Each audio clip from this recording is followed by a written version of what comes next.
Hi guys, welcome to How to Crack the Java Interview. Today we will discuss some of the core Java interview question. Also we will discuss Java IT interview question asked by Infosys in one of the interview. There are four questions there. First question is can can a functional interface can extend another interface having one abstract method? Then second question is what is the default method? Why it is required? Why it is required when it is introduced? Then why Java need default method? Third one, there are two output program is there. Output program output is there. Interviewer given some program. You need to find out the output. That is actually very interesting. This third question is very interesting. You need to have more focus on that. And fourth one is what is the difference between overriding and method hiding? What is the difference between the overriding and method hiding? First we'll go to the question number one. What is the question number one? Question number one is can a functional interface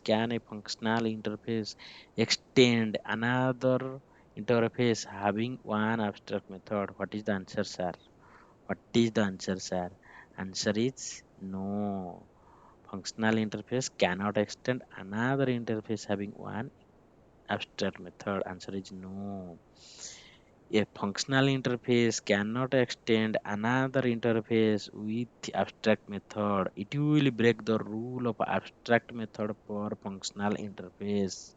It will break the rule of one abstract method for functional interface.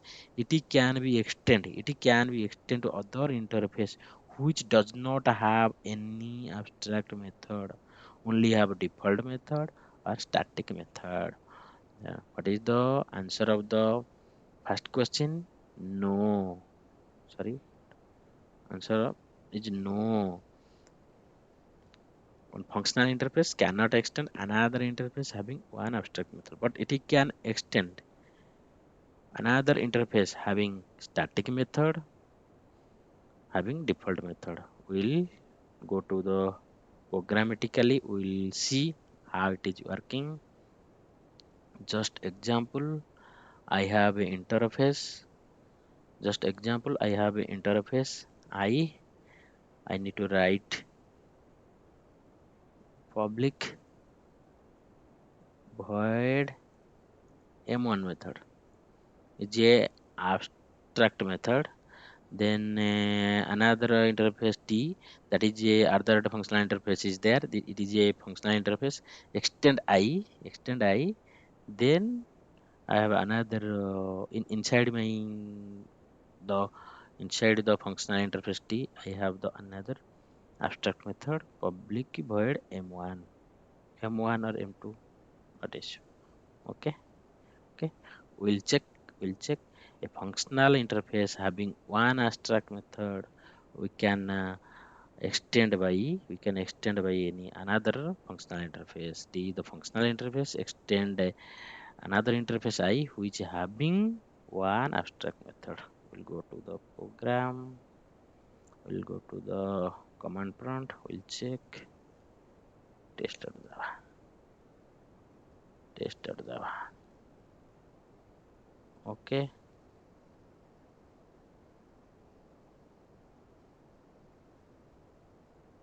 Test.java. Control C. We'll check. Test.java. We'll get the compile time error. See, that is in test.java file.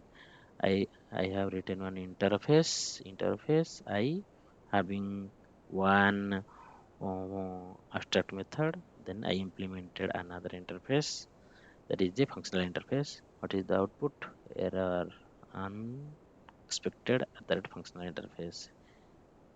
Okay, we'll get the compile time error. Okay, if we'll write a static method, what will happen? Static static m1 of static. Just example, my interface I contain static method. Then one functional interface T extend I, then what will be the result? What will be the result? We'll go to the command prompt. We'll test. Yeah, static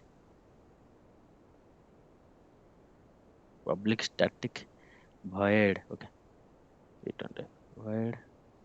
Okay, we'll check what is the if you add a static method in your functional interface CLS.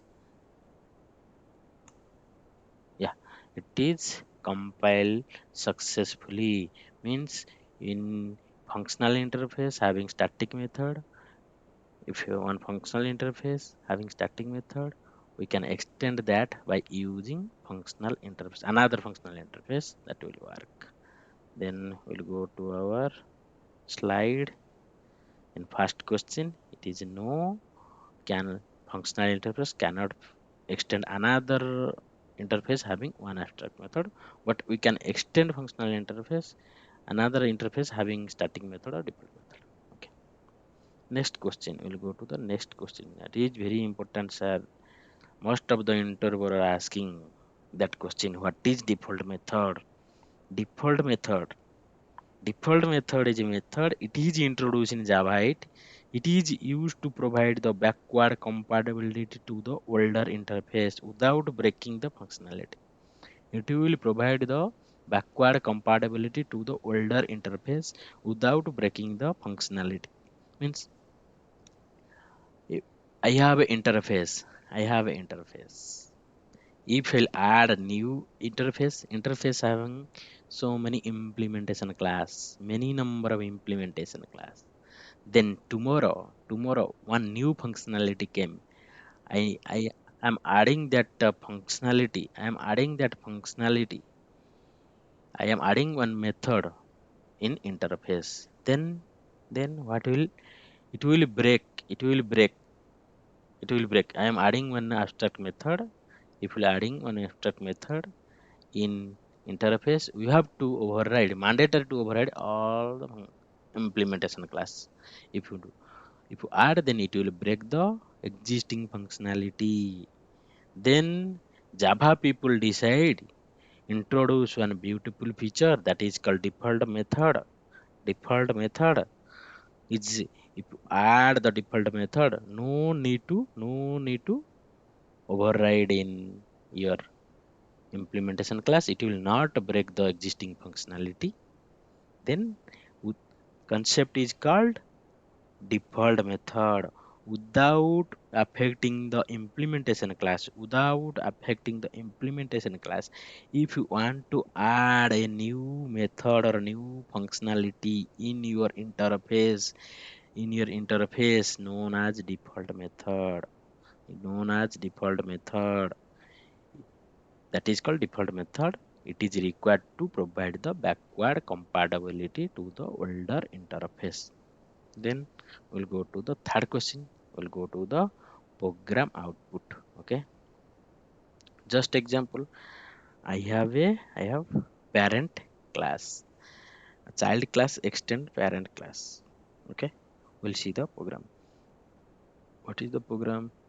They ask in interview. We'll go to next slide. Just example. I have a class parent P having method public void m1 system.out.println parent. I have another then class C extend P. Then class C another class C extend P. Okay, if I'll write another method here. Okay, public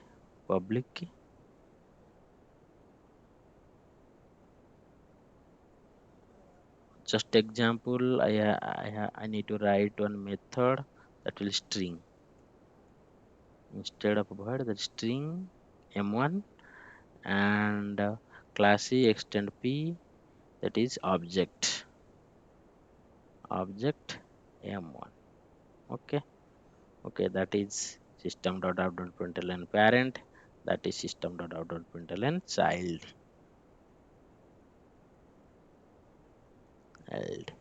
Okay.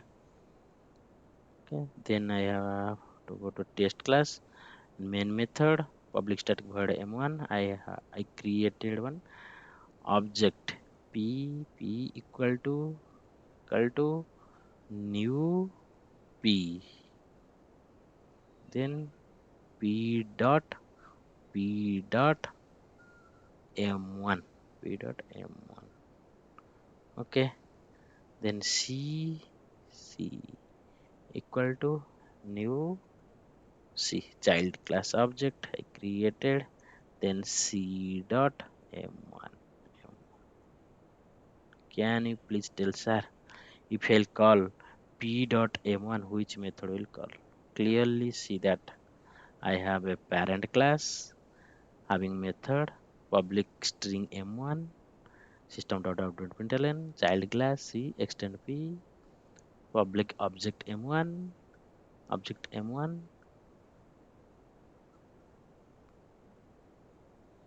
it will return. It is the return types and it should be return something. Okay, return null. It will return also null return null. Then what should be the output? Is it that code will compile, or what is the output? What is the output? It will give the compile time error. It will give the compile time error. Why, sir? Why, sir? Here my parent class have method public string m1 child class public object m1. Both are called overloaded method. In overriding, both are overriding means I have overriding that parent class method in my child class. Okay, what is the rule of overriding, sir? Overriding method signature same. Method signature means method name same, argument same, and the return type also same. But covariant return type is also allowed. Covariant return type means parent class method return type, child class return type, both are parent to child, means parent child relationship, not child parent relationship. Okay, parent class method contain child class method return parent. That will not work out. That is not covariant return type. We'll test what is the output for this. Definitely we'll get the compile time error. We'll get the, sorry, semicolon is missing. Okay, we'll check 1 second. We'll get the compile time error. Yeah, compiled. One C in C cannot be override because it is not covariant return type. If I'll change string to object, what is the output? It will compile successfully because parent class method return type, child class method return type, both are same. Okay, compile. Yeah, it will compile successfully. If I'll put string, if I'll return string here in parent class method, what will be the output? We'll go to command prompt. We'll check. It will also compile successfully. Only child to parent covariant is not allowed. If parent class method return type parent and child class method return type child, that is allowed, but child to parent is not allowed. Okay. Then we'll go to the next question. What is the next question? Next question is what is the difference between overriding and method hiding? In overriding, Method name must be same, argument must be same, and return type must be same, but Java 1.5 onward, eh, covariant return type allowed. This is method hiding. Method hiding. Uh, when method hiding will happen? If both parent class method, child class method, both are static. Both are static. Nowhere related to object. That time that is called as method hiding. In the method resolution take care by compiler, take care by the compiler based on the reference type. But overriding method resolution take care by the JVM on the runtime object, not on the reference type. We'll see. We'll see programmatically how it is working. Okay. I have a method. I have a method like public void m1. I want to return something. I want to print something. System dot out dot println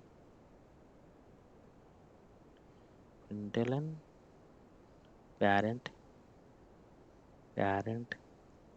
First I'll give the overriding scenario. Then we'll go for the method hiding. Okay. Then we'll get the more clarity what is method overriding and method hiding. Public key void m1, it is child child child parent class having m1 method. I override in child class c m1 method. Okay, we'll see. Then I need to create another object p equal to new c. Parent reference can hold child class object. It is correct. Then what is the output here? Output is parent. It will call the it is called as method overriding because method name same, argument same, return type also same. Then it is called a method overriding. Method overriding. Then method overriding that method resolution take care by the JVM based on the runtime object. Here, what is the runtime object? Is parent. Then it will call the parent class m1 method. It will print parent. It will parent. Here, sorry, not here. Here. Okay, here c dot m1. C dot m1. C dot m1. C is the new C. New C means new. That is the child class object. The runtime object is child class object. Then c dot m1. It will call the child class m1 method. It will print child. Next one. Next one. What is this? Here parent class reference hold a child class object. What is the runtime object here? Child. Then what will print? Child. Child. Okay. We'll go to the program. We'll go to the program. Then we'll go to the command prompt. We'll compile that code. It is compile p variable p1. Okay. We'll take a variable p1. Then p1 dot m1. Okay. Okay. Again, we'll go to the command prompt. It will compile successfully. We missed the semicolon by mistake. Okay, again we'll go to the command prompt. What is the output? Yeah, it will compile successfully. Then we can run that Java test. Java test. What is the output? First is the p dot m1 parent, c dot m1 again child. Last one p1 of m1, p1 of m1. P1 is the reference, but p1 hold the runtime object new of c, that is the child class object. That's why calling child. That is called overriding. What is over method? Hiding. Okay, just I create a static method in my parent class, public static void m1, public static void m1. Then I it's same static method in my child class. Then once again p new p1 of m1. It will call it will call it will call parent. Second one, because parent have m1 method based on the um, based on the reference. It will what is the reference? Parent reference. It will call m1. Second one, it is called the child reference. It will call the child. C dot m1 is child. Here it is not a method overriding, it is method of hiding. Method of hiding, method resolution is taken care by the compiler, not the JVM, based on the reference type. Reference type. We'll prove it here. Prove it here. P P1 new C. P hold the runtime object of a C. But if it is over riding, then output is child. Output is child. If it is over hiding, what is the output? We'll see. What is the output? If overriding, overriding output is child. If over hiding means method hiding, if method overriding, you can tell method over method hiding. Method hiding. What is the output? We'll see. What is the output? Okay. Control S. We'll go to the command prompt. We'll compile the code. If there is no compile time error, then we'll run the program. What is the output? Output is parent. First one is parent. P dot m1 parent. C dot m1 child. P1 dot m1 it is parent. Means here method resolution is take care by the compiler based on the reference. Then what is the output? Output is parent. Parent. That is the difference between method overriding and method hiding. Okay. Fourth question also complete. We'll discuss some more question in the next video. Bye.